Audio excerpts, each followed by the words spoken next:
Hello friends, welcome back to my YouTube channel arts students corner. मैं लेकर आ गई हूँ आप लोग के लिए एन इम्पेरियल कैपिटल विजयनगर का पार्ट 5 यानी कि वीडियो 5 रहेगा। और इसमें हम लोग फिफ्थ टॉपिक को भी पढ़ेंगे जो कि है द सेकंड सेंटेंस। उम्मीद है आप लोग को समझ आएगा। लाइन बाय लाइन एक्सप्लेनेशन मिलेगा आपको इस चैनल पे। अगर आपको इससे रिलेटेड कोई भी डाउट्स होंगे तो आप कमेंट सेक्शन में मुझसे पूछ सकते हैं, उसके आंसर्स आपको जरूर से जरूर मिल जाएंगे। और अगर इससे पहले की वीडियोज़ आपको देखने हैं, इससे पहले कि आप टॉपिक्स या चैप्टर्स आपको पढ़ने हैं तो मेरे चैनल पर उसके वीडियोज़ आपको मिल जाएंगे। चलिए बिना देरी के फटाफट से इस वीडियो को शुरू करते हैं।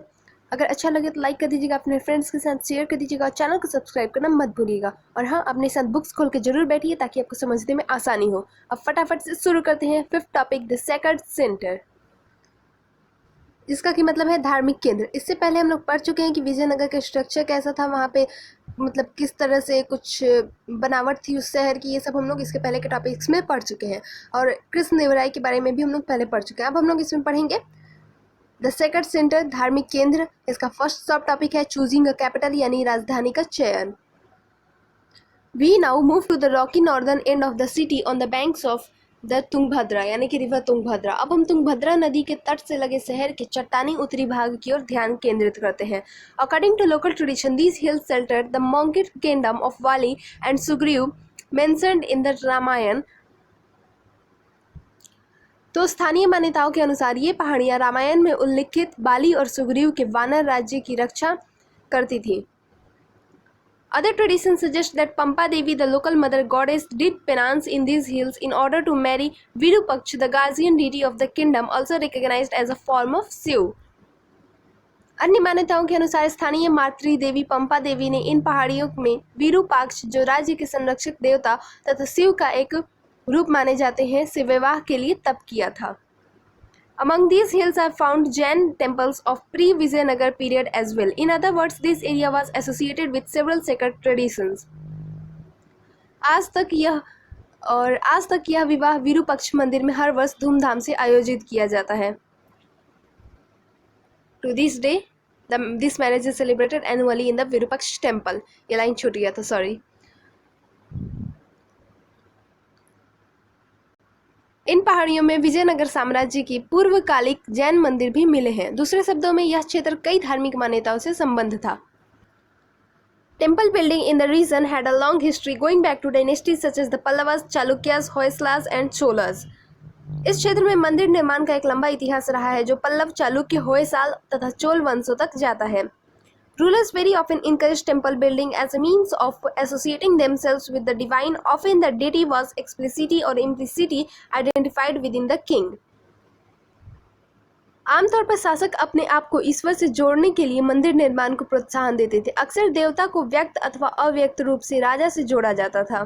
Temples also functioned as centers of learning. मंदिर शिक्षा के केंद्रों के रूप में भी कार्य करते थे। Besides, rulers and other often granted land and other resources for the maintenance of temples. Consequently, temples developed as significant religious, social, cultural and economic centers. शासक और अन्य लोग मंदिर के रखरखाव के लिए भूमि या अन्य संपदा दान में देते थे। अतएव मंदिर महत्वपूर्ण धार्मिक, सामाजिक, सांस्कृतिक तथा आर्थिक केंद्रों के रूप में विकसित हुए। From the point of view of the rulers, constructing, repairing and maintaining temples were important means of winning support and recognition from their power, wealth and piety. शासकों के दृष्टिकोण से मंदिरों का निर्माण, मरम्मत तथा रखरखाव अपनी सत्ता, संपत्ति तथा निष्ठा के लिए समर्थन तथा मान्यता के महत्वपूर्ण माध्यम थे। It is likely that the very choice of the site of Vijayanagar was inspired by the existence of the shrines of Virupaksh and Pampa Devi. यह संभव है कि विजयनगर के स्थान का चयन यहाँ विरूपक्ष तथा पंपा देवी के मंदिरों में अस्तित्व से प्रेरित था। In fact, the Vijayanagar kings claimed to rule on behalf of the god Virupaksh. यहाँ तक कि विजयनगर के शासक भगवान विरूपाक्ष की ओर से शासन करने का दावा करते थे। All royal orders were signed Sri Virupaksh, usually in the Kannada script. सभी राजकीय आदेशों पर सामान्यतया कन्नड़ लिपि में श्री विरूपाक्ष शब्द अंकित होता था। Rulers also indicated their close links with the gods by using the title Hindu सुरातरन या हिंदू सुरताराना। तो शासक देवताओं से अपने गहन संबंधों के संकेतक रूप में विरुद्ध हिंदू सुरताना का प्रयोग भी करते थे। This was a Sanskritization of the Arabic term sultan, meaning a king. so it literally meant Hindu Sultan. यह अरबी भाषा के शब्द सुल्तान जिसका अर्थ है राजा का सांस्कृतिक अनुवाद था और शाब्दिक रूप से इसका अर्थ था हिंदू सुल्तान. Even as they drew on earlier traditions, the rulers of Vijayanagar innovated and developed these. Vijayanagar के शासकों ने पूर्वकालिक परंपराओं को अपनाया और उनमें नवीनता लाई और उन्हें आगे विकसित किया.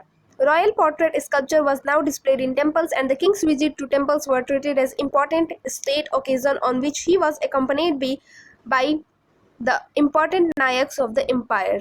अब राजकीय प्रकृति मूर्तियां मंदिरों में प्रदर्शित की जाने लगी और राजा की मंदिरों की यात्राओं को महत्वपूर्ण राजकीय अवसर माना जाने लगा, जिन पर साम्राज्य के महत्वपूर्ण नायक भी उसके साथ जाते थे. अब इसका सेकंड सब टॉपिक पढ़ लेते हैं, gopurams and mandapas. In terms of temple architecture, by this period certain new features were in evidence. मंदिर स्थापत्य के संदर्भ में इस समय तक कई नए तत्व प्रकाश में आते हैं. These included structures of immense scale that must have been a mark of imperial authority, best exemplified by the Raya Gopurams or royal gateways that often dwarfed the towers on the central shrines and signaled the presence of temple from a great distance. इनमें विशाल स्तर पर बनाई गई संरचनाएं जो राजकीय सत्ता की द्योतक है शामिल हैं. इनका सबसे अच्छा उदाहरण राय गोपुरम अथवा राजकीय प्रवेश द्वार से थे, जो अक्सर केंद्रीय देवालयों की मीनारों को बौना प्रतीत कराते थे और जो लंबी दूरी से ही मंदिर के होने का संकेत देते थे. They were also probably meant as reminders of the power of kings able to command the resources, techniques and skills needed to construct these towering gateways. ये संभवतः शासकों की ताकत की भी याद दिलाते थे, जो इतनी ऊंची मीनारों के निर्माण के लिए आवश्यक साधन, तकनीक तथा कौशल जुटाने में सक्षम थे. Other distinctive features include mandaps or pavilions and long pillared corridors that often ran around the shrines within the temple complex. Let us look at two temples more closely, the Virupaksha temple and the Vithal temple. अन्य विशिष्ट अभिलक्षणों में मंडप तथा लंबे स्तंभों वाले गलियारे जो अक्सर मंदिर परिसर में स्थित देवस्थलों के चारों ओर बने थे सम्मिलित हैं. अब हम दो मंदिरों को और सूक्ष्मता से देखते हैं, विरूपाक्ष मंदिर और विट्ठल मंदिर. द Virupaksha temple was built over centuries. Virupaksha मंदिर का निर्माण कई शताब्दियों में हुआ था. While inscriptions suggest that the earliest shrine dated to the 9th-10th century, it was substantially enlarged with the establishment of the Vijayanagar Empire.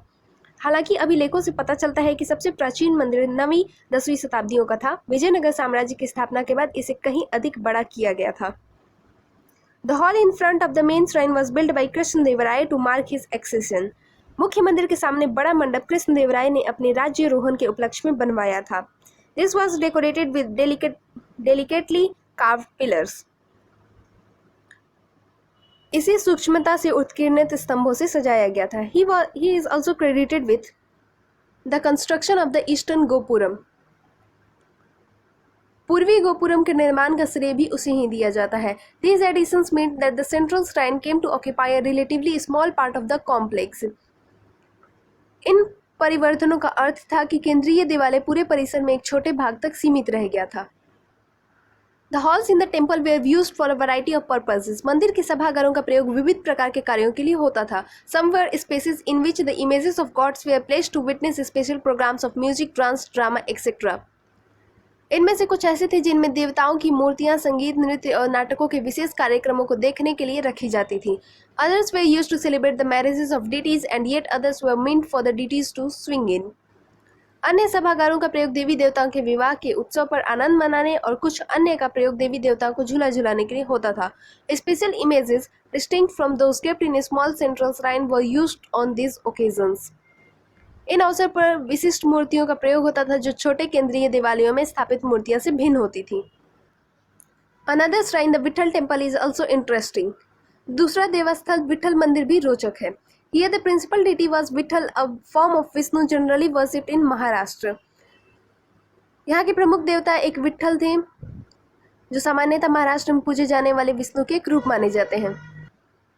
The introduction of the worship of the deity in Karnataka is another indication of the ways in which the rulers of Vijayanagar drew on different traditions to create an imperial culture. इस देवता की पूजा को कर्नाटक में आरंभ करना उन माध्यमों का द्योतक है जिनसे एक साम्राज्यिक संस्कृति के निर्माण के लिए विजयनगर के शासकों ने अलग अलग परंपराओं को आत्मसात किया.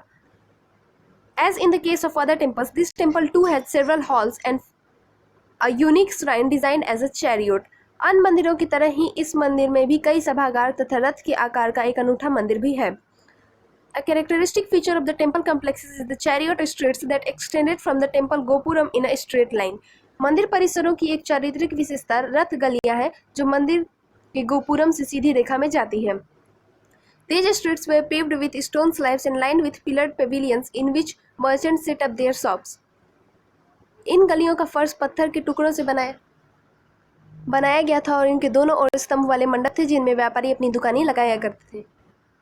Just as the Nayaks continued with and elaborated on traditions of fortification, so they did with the traditions of temple building. In fact, some of the most spectacular gopurams were also built by the local Nayaks.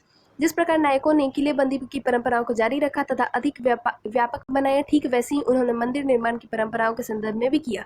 यहाँ तक कि कुछ सबसे दर्शनीय गोपुरम का निर्माण भी स्थानीय नायकों द्वारा किया गया।